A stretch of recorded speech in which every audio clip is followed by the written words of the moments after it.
ጃፓን መምጣት የምትፈልጉ ከሆነ ይሄንን ሰው ማግኘት መቻል አለባችሁ። እኔ እንዴት ነበር ያበደ ነበር። በጣም ደስ ይላል። አዲስ ነገር አይቻለሁ፣ ተነቃቅቻለሁ፣ ኤክስፒሪየንስ አድርጌያለሁ። ከዚህ ቀደም አይቼ የማላውቀው አይነት አካባቢ ውስጥ ነው የገባሁት።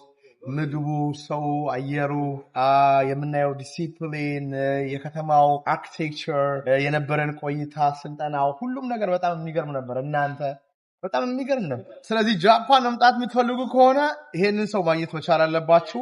ከተማውን በጣም ነው የሚያውቀው፣ በጣም ያውቀዋል፣ ብጥርጥር አድርጎ ያውቀዋል።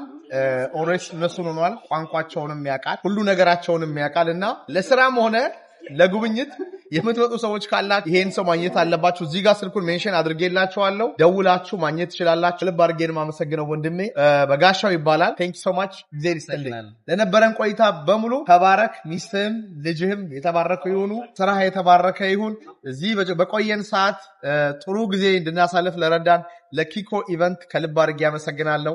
ለጃፓን ለኢትዮጵያ ኮሚኒቲ ከልብ የሆነ ምስጋና ያቀርባለሁ። ቴንክ ዩ ሶ ማች። አመሰግናለሁ። መልካም መንገድ ነው። ኦኬ ቴንክ ዩ